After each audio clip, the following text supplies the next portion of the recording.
Hey everybody, Angela Ardolino with Your Natural Dog, and my guest today is Dr. Jeff Grognet, and he is a holistic veterinarian, and we're going to break down vaccinations.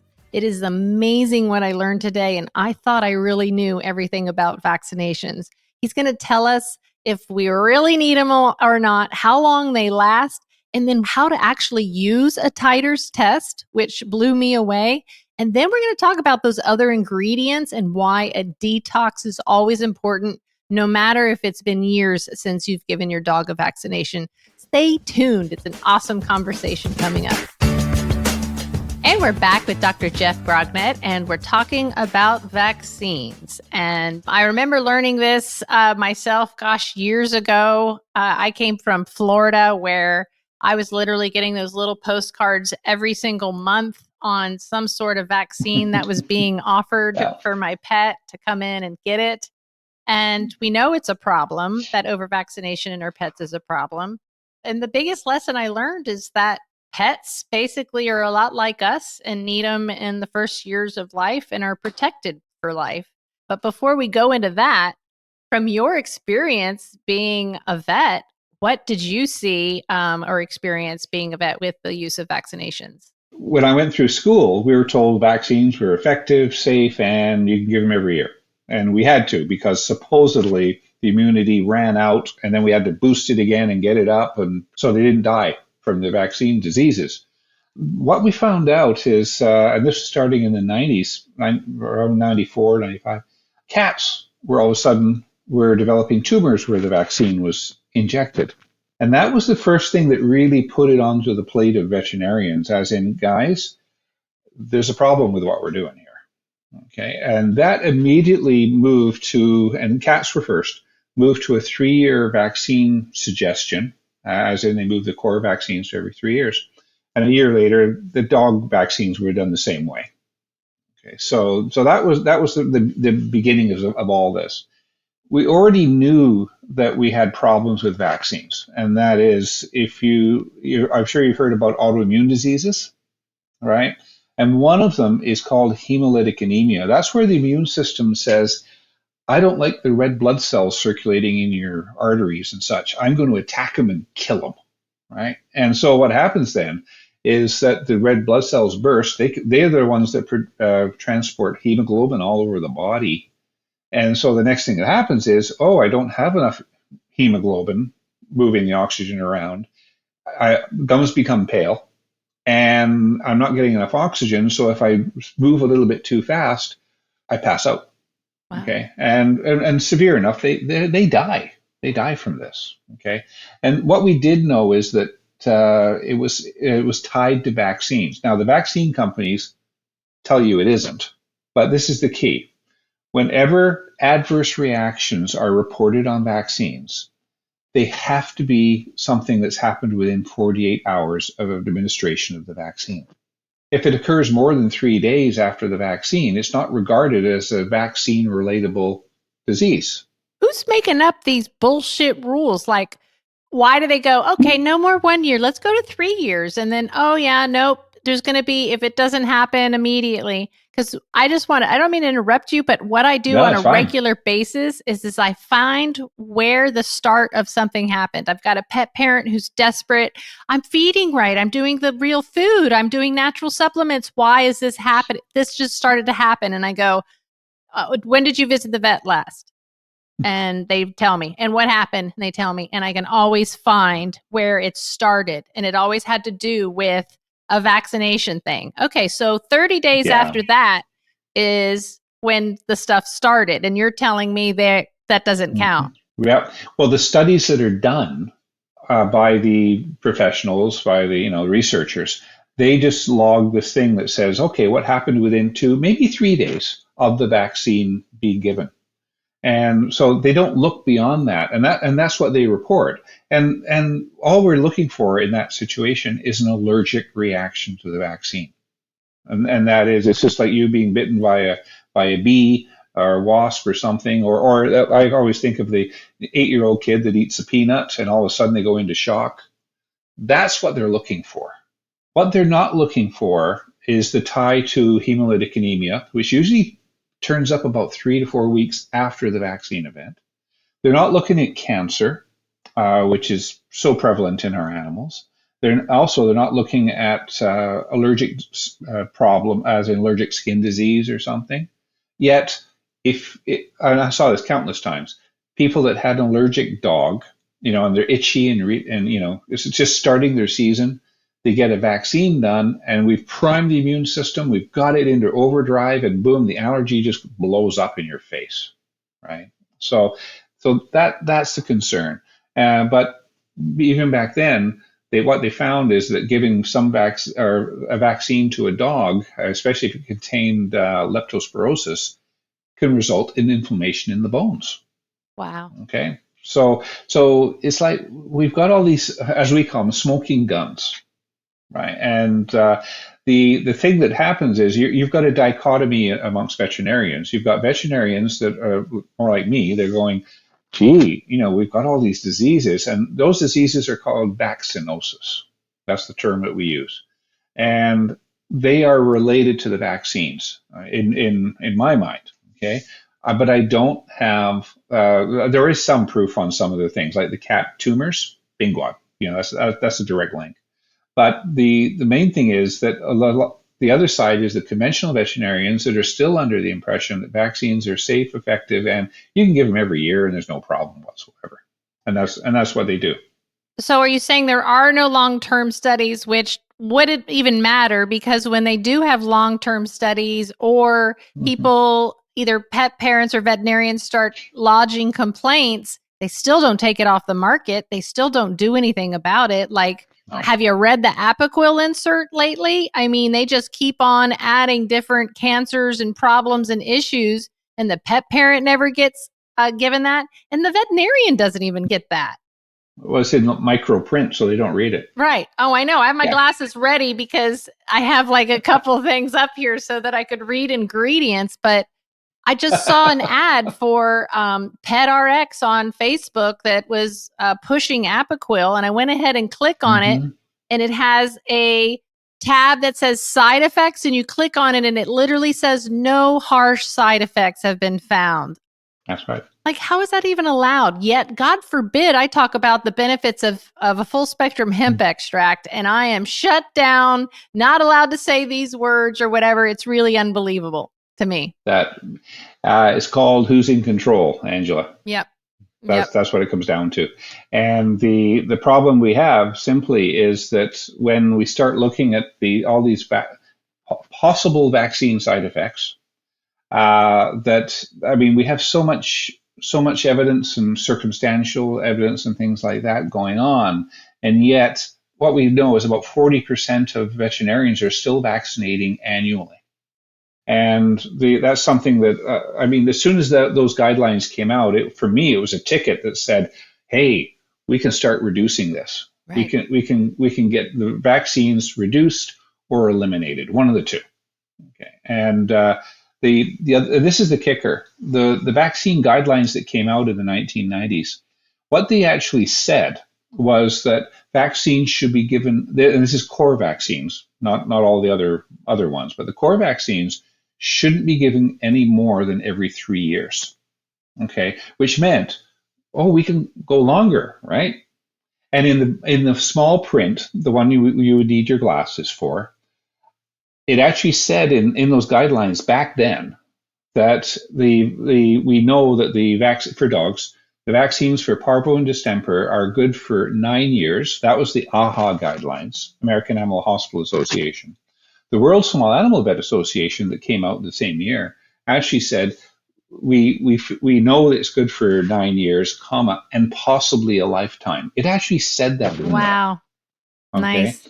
The thing that happened with the guidelines, because these things started being produced in around 95 or so, and they were done by American Animal Hospital Association and the American Association of Feline Practitioners, okay, for the dogs and the cats. And the thing that happened over time, especially with AAHA, is that the guidelines were then backed, as in money was given to them, so that by the vaccine manufacturers. And all of a sudden they changed. A lot of the microprint disappeared. And then for a while, they had a thing where you could put your dog in and say, hey, what vaccines does it need? and how often. And I tried it. I put in Yorkshire Terrier, and I thought of a Yorkshire Terrier that lived in an apartment building that went down in the elevator to see the sidewalk and pee on it. If it even did that, probably went out back on a piece of AstroTurf and peed. Bingo. And anyway, even in that dog, they were still suggesting a whole raft of vaccines because it might get in contact with that. That's like an indoor cat.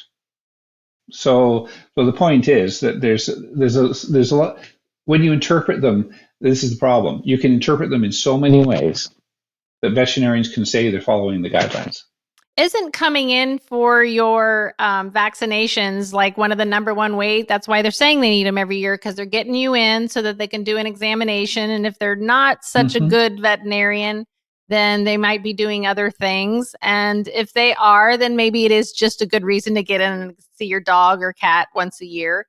But I remember learning about vaccinations expiring and how they would send those little postcards out to get, because we can't have this vaccination, expire.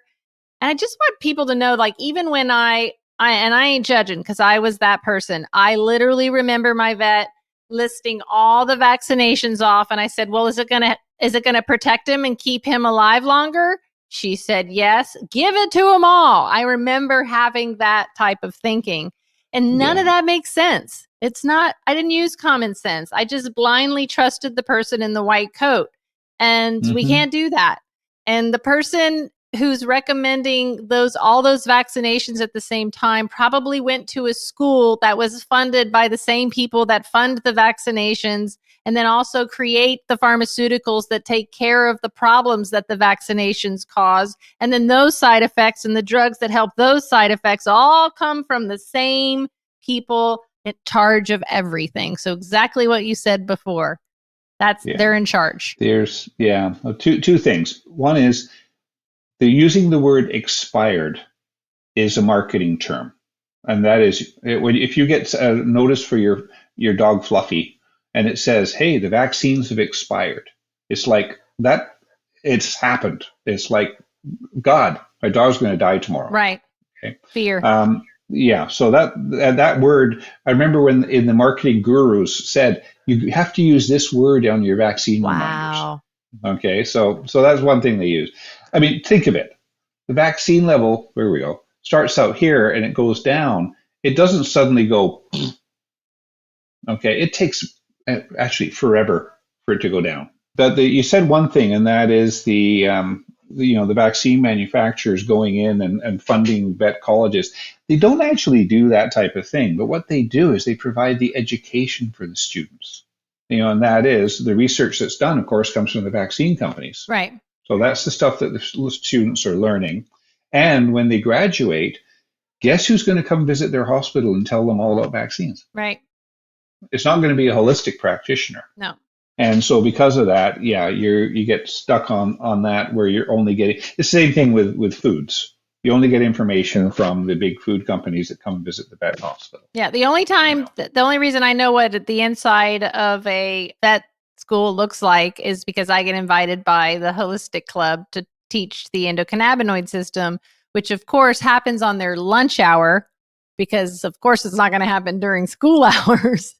And that's when I was like, wow, look at the Hills Science Diet posters. And they're like, oh yeah, they give us free food and discount for all the food that we want. And they do that part. Yeah. Yeah. And I just was like, oh, okay, good. Well, I'm glad there's a holistic club, and I'm happy to be here and to teach anybody who wants to listen about this magical system you're never going to be told about. Yeah. No, that's the thing. There's the problem is that most of the veterinarians rely on the vaccine manufacturers to get their education. And that's the only thing they go, unless they start reading other things in detail. But they're not promoted to do that by anybody, because then you're going also outside of the box. Can't do that. Okay. No. Well, it is scary. It can be scary for veterinarians. And I went that route. And so did I get support from neighboring veterinarians? No. Not at all. And we had certificates that said, because we knew based on the guidelines, we could definitely say the vaccines were good for 9 years. So if we gave a vaccine to a puppy, and we've got this thing called one and done, where we give one vaccine, then we can actually say, hey, this one's good for 9 years. So if we did it in 2025, it's good till 2034, same date. And so we created certificates for that. Nice. When that person went to another vet hospital and proudly showed them a certificate they got, and this happened, the other veterinarians would just go, no, that's wrong, tear it up, and say your dog is due for vaccines now because it expires after 3 years. And it's like, and they've moved, right? So they've sent me an email saying, hey, we ran into this problem. And I said, just get them to show you exactly where it says it's only good for 3 years. Or better yet, can we get a titer test done? That's the next phase. Yes. Like, couldn't they come back and go, look at what we did? Because, I mean, it's amazing to me. To me, it's a sign of a good vet. You know, one that took their education further, one that scratched their head and did the same question that we started with. Well, if it can go 3 years, why can't it go? Or why do we not have to keep taking our vaccinations every year? How come the dogs are different? Yeah, well, even titers have a lot of misinterpretation on them as well. Really? Okay, so here's the key. First off, what's a titer? A titer is the measure of the antibody level in the bloodstream that is generated in response to the reaction to a vaccine or the disease. So in other words, if you take a blood sample from a dog, you can measure the parvo antibodies and find out, hey, they're there, and oh, this dog must have been vaccinated or it had parvo at some point. There's only two things that can create that titer. And so the thing that happened when titers were first invented, or at least applied to dogs and cats, is that they said, okay, what you can do is rather than vaccinating, we can do a titer test. And that way we can find out if the immune system has come on board and this is the key, this is the distinction. Is there a certain level that has been achieved, therefore we can say that the dog is protected? Okay, so that's how titers quite often are used, and the tests interpreted for that purpose. Okay, but this is the key. You probably had vaccines when you were a munchkin, short munchkin, for measles. How many vaccines have you had since Munchkin Land? 0. Okay, why? I don't know. I think I have a badass immune system. I haven't abused it. I don't know. You haven't tested it, have you? Nope. You've never done a measles titer. Nope. Okay. So the point is that we humans get a vaccine done when we're 5 years old, whatever. And polio is a good one. You only get one polio. Okay. And it's considered protective for your life. So if I live to 93, it'll still have protected me from that disease. The other thing to throw in there is a lot of those things we get vaccinated for are childhood diseases. In other words, they don't cause much of a problem later on in life. Okay, but anyway, the point is we've got this thing called lifetime protection, and the reason we have it is something called memory. So we're going to vaccinate a dog, a puppy, give it parvo. We'll stick with just one disease here. We're going to give it a parvo vaccine.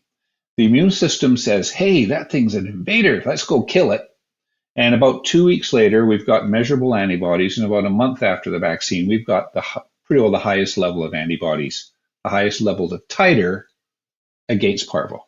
So that's the key here. Okay. But what's happened is that we have actually got cells in the immune system called beta lymphocytes. Those are the ones that produce antibodies.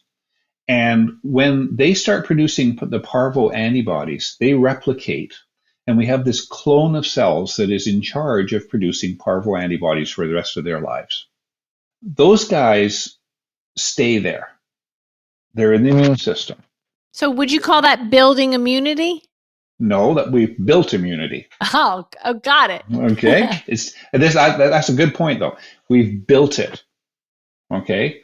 And we're not going to come along with another one to build it any higher. Right. Okay. So we've got this thing going.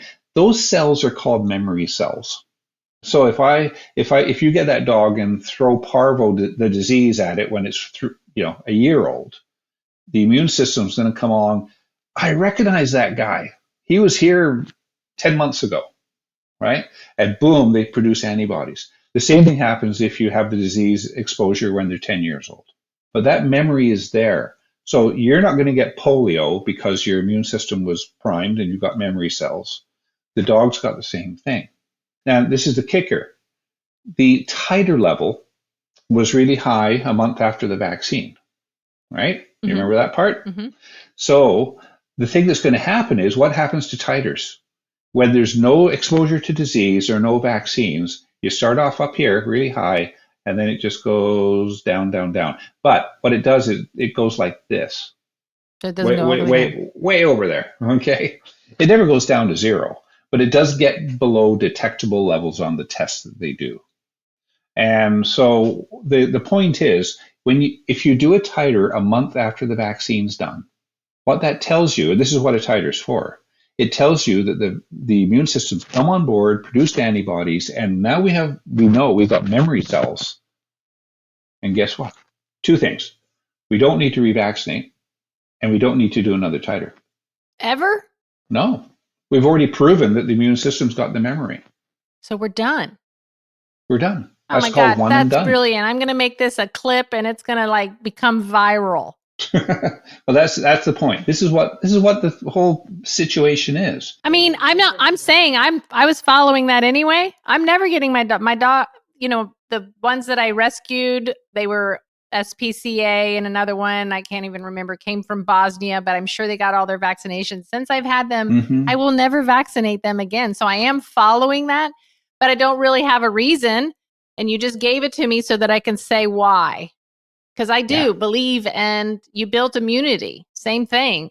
I also understand, for instance, mushrooms, consuming their extracts and eating them train our cells to recognize when a bad mycotoxin, or our dog eats a bad mushroom or inhales its spores or whatever. It trains our cells to go, nope, that's not a good one. Let's get that out of the body now. And literally envelops it and gets it out of the body. So it never made sense to me why we kept putting this in our dog, and I didn't truly understand the titers. So thank you so much for explaining that. That's awesome. Yeah. Well, the biggest problem is there's a lot of veterinarians that just do the titers, and they're waiting for it to go below that level which is defined. And those titer levels are ambiguous to say the least. Okay, and that is they've got this level, and it's just a little bit something. That's something what they use as a reference.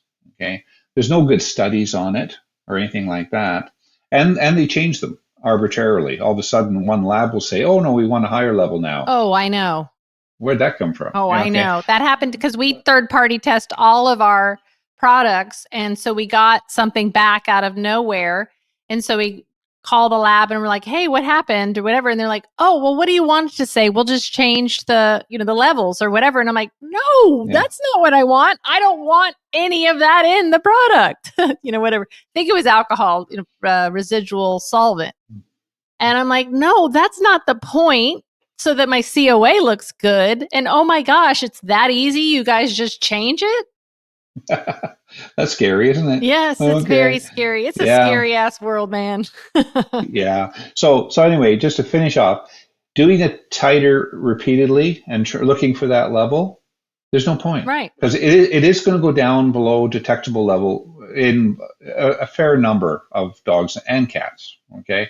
And that is, so if you keep testing, you're going to find a problem. But it's not a problem because in the past, we did that titer and we know the immune system's on board. But there's no way for us to prove it. That's the problem. And that is, we're not talking antibody levels then. We're talking about what's called cell-mediated immunity.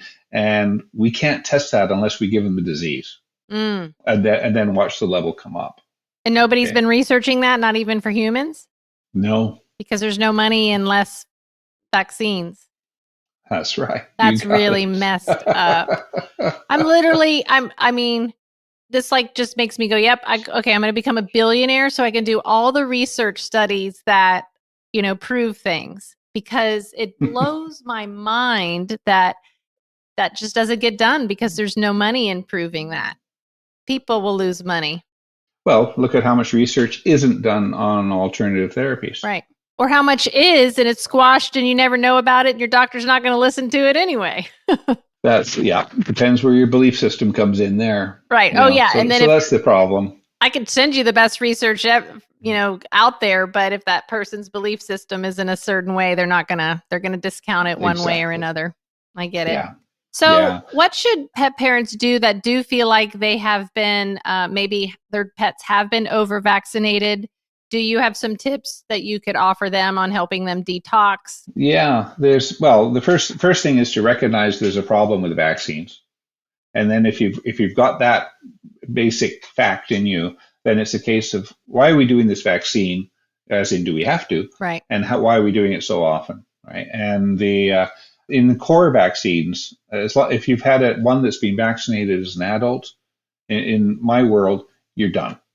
That's it. Okay. The time you run into problems is when you vaccinate them when they're 8, 12 weeks old, and the maternal antibodies are still there. So they're messing up what's going on with the vaccines. So, vaccinated as an adult, you should be fine. So if you've got a 4-year-old dog that was vaccinated 2 years ago or something, you don't need to do anything more.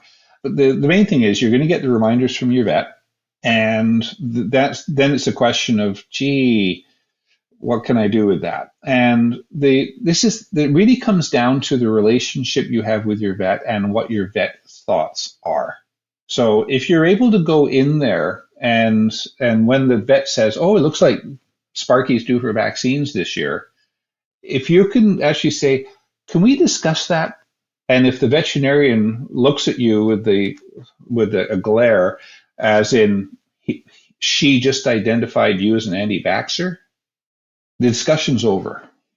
Okay, you're not going to turn these people around. But if they say, oh, what are your concerns? As in they've gone that route, and just so you know, there's whole seminars that I can take as a veterinarian how to combat even that problem in terms of getting your thoughts turned around. Right. Okay, so you've got to know what you're talking about too. But the key is if the veterinarian actually shows some interest and says, oh, okay, yeah, I'd like to see what you're thinking or whatever, and then you can actually have a conversation, then you're fine. What you need to do is to get information on it. And I mean, that's one of the things that I teach through. I have a vaccine mastery course. It goes through all the facts, and this is conventional facts. Is this anybody can take this? Or is it yeah. Okay, good. Oh yeah, it's not a veterinary course or whatever. But the point is, it's a way for you to get the knowledge so that you can actually have a conversation. But the main thing with it is that, and this is something you have to be careful with. If you go into the vet hospital and just say, hey, I don't believe in vaccines, and don't try and stuff them on me or something like that, you've ended the conversation. Right. Oh, good point. Okay. But I do have to say that I'm of a certain age where I'm kind of over a lot, and I believe people when they show me who they are. So if I have a vet office that's sending me that little postcard when I know that they do not need to get another annual vaccination, I would encourage pet parents to maybe go find a holistic or more integrative vet in their area who will, because if they're sending that postcard, I'm going to think they're immediately showing me who they are and what they believe in. And it's not what I believe in. And so let me go find someone with a little bit more of a holistic approach. Do you have a core schedule that you have that listeners can access from your site? Actually, I can create, I've got it. Okay, cool. I'll put it in the show notes to link it. I can get you a link for it. Okay, sure. Awesome. Because I know that's the first thing that they're going to ask me. But let's go back to that question of those that are probably freaking out because they think they've over-vaccinated their pet. And let's help them detox and what they can do, because there are situations I know I'm going to have to do it very soon. I'm going to have to take my geriatric dogs to Mexico, and I'm going to have to get vaccinations unless I can figure out something else. Unless they'll take your certificate. And I want to know, how do I prepare them? Which, I do. I have a whole protocol to prepare them. and then a whole protocol afterwards. But I want to hear, because I know our listeners are probably freaking out. Okay, so you've got an old dog that's been vaccinated and you're worried. And so the first thing, what can I do to detox that kid, right? Okay, number one, the biggest problem is in the liver. That's the organ that does most of the detoxing. So we've got to support the liver and help it do its job. Right. So hold on. I didn't bring up that point. Remember, I brought my glasses because I have the other ingredients in the vaccinations, like aluminum hydroxide, formaldehyde, thimerosal ethyl mercury. Thimerosal. Yeah, which is ethyl mercury, That's right. monosodium glutamate, gelatin or casein hydrosolate. Here was a good one. Fetal bovine serum. You guys don't even want to know what that is. And then antibiotics, neomycin, polymyxin. So all of these things, let's see, aluminum hydroxide has already been linked to neurotoxic, accumulates in the tissues, linked to chronic inflammation. The next one, carcinogenic. The next one, neurotoxin. So gosh, that's just the other ingredients in the vaccination. Yeah. And the thing is the fetal bovine serum, that is the thing, that's the protein that the virus is grown in. Yeah. Okay. So that's a normal constituent in pretty well all the vaccines, period. Unless they're grown in eggs. Yeah. I was going to say, I remember learning eggs, that it was grown in eggs too. So if your dog is allergic to either beef or whatever, or eggs, that's a hidden thing. It can be, yeah, but like you say, you've got some heavy metals in there, some heavy mercury. You've got this formaldehyde, which is a preservative for dead stuff. I mean, this is the critique. The quantities are really small, but if you give several vaccines and they accumulate them over years, and we got an older dog with it, impaired immune system. Yeah, so that's the thing we want to detox from. Okay, so like I said, we want to get the liver happy, and so there's three things that I'd be looking at doing. One, get them onto a real food, and that is you can't get a liver feeling good if they're on commercial food that has all the negative stuff fillers, inside binders, dyes, flavorings, crappy protein, all that stuff. And advanced glycation end products and the lipoperoxidases and things like that. Yep. We don't want that stuff. So we need to have them on a real food diet. You can't detox on a commercial diet. Okay?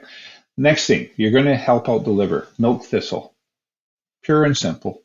Okay? It works well, and it really does help. It repairs the liver, but at the same time improves its function. And milk thistle, do you like it in a tincture? Do you like it in a capsule? I just learned yesterday that milk thistle is best in alcohol because it will clump in a glycerin, but then someone just told me they had an alcohol tincture and there was still clumping. So do you have any suggestions on how? My favorite is just using a capsule of the dry herb. Oh, good. So the dry herb. Yeah. Okay, cool. Yeah, and that works quite nicely.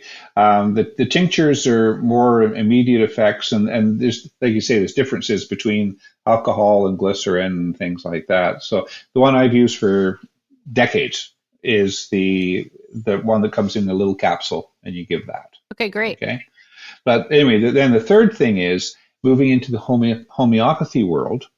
And there's one main one that's used for vaccines, and it's called Thuja, and it's Thuja. I always said Thuja, so it's and that works too. Yeah, no, it's called I know how to Thuja. spell it. I don't know how to say it. Yeah, but that is one that you can use when you're specifically working with the rabies vaccine. Then rabies is called by Elisa virus. There is a homeopathic remedy called Listen. Okay, and Listen is, so I would use both if you're doing rabies, and that is I would give Thuja and I would give Listen. There's lots of different ways you can use these, and what you'll find is that wherever you buy it from will have recommendations on how to do it. Because some say, start 2 days before the vaccine. Other ones say, if the vaccine was done a year ago, you do it for a week, twice a day or something. Just ask them how they would recommend having their product used. And that's the best way. So those two, how do I say it again? Not thuja, thua? Yeah. Thuya.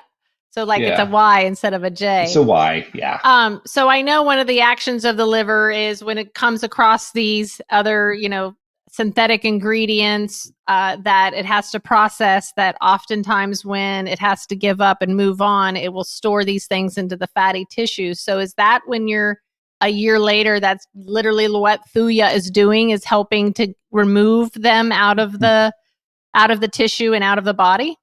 It's hard to answer that question because when you're dealing with homeopathics, they're balancing the body and such. And I mean, are they actually getting it out of the body or not? I think they are, but there's no research done on that, surprisingly. But that is the most common way that it will be done. The other side is, if you're going to get any vaccines done, don't get as they call it, a mumbo jumbo group of vaccines all done in the same moment. Because you're going to overburden your body. You're going to overburden them. Generally, you talked about going to Mexico. Generally, the only thing you need for crossing a border is the rabies vaccine. Oh, good to know. Okay, you do not need the other ones. If there are other ones, generally that comes down to, in terms of Mexico, a state requirement, as in they may require, if you're flying into that state, they may require rabies vaccine, deworming, making sure they don't have any tapeworms, make sure they don't have any ticks, and they may have the other vaccines. And they change it all the time. Right. So you have to see what that state is requiring at that moment. Okay, I will. Yeah, okay. But for the international borders, Mexico, US, and then US, Canada, rabies is the only thing that's required. Awesome. Ironically, if you're in Canada, you don't need rabies to cross into the US with your dog. Oh, good. But you do need rabies to get back into Canada. Got it. Well, now we know what to do if we do have to get it and how to detox. And I learned so much today. I love it because I thought I knew everything and I did not. So thank you very much I feel like an expert now. I understand how titers really should be used. What Perfect. A great piece of information. Thank you so much today. How can people find you and get more information? Because I know your website, I know I'm about to go on one of your live events that is just education upon education on helping pet parents basically take the health of their pet into their own hands and know what to go in and ask for and say, no, thanks, or move on. So what is your website? Website is newearthvet.com. Awesome. Okay, so three words all jammed together, New Earth Vet. I'm going to be supplying you with a link, Angela, so people can get my vaccine guidelines for 2025. I just redid them. Awesome. And so people can do that. And that will get you on to, also as you get that, you'll get onto my newsletter and you'll be hearing about the courses and such that's coming up. But if you check the catalog, you can see the vaccine course if you're persuaded to go that route. Awesome. Okay. Thank you so much for sharing this very useful and important knowledge to help our pets live healthy and heal naturally. Thank you so much. You're welcome, Angela. Thanks for having me. Thanks for listening to today's episode. Please make sure to leave us a review wherever you're listening from. This is the best way to help pet parents like you find these episodes and get access to all our content. Follow me on Facebook and Instagram at Your Natural Dog and at AngelaArdolino.com.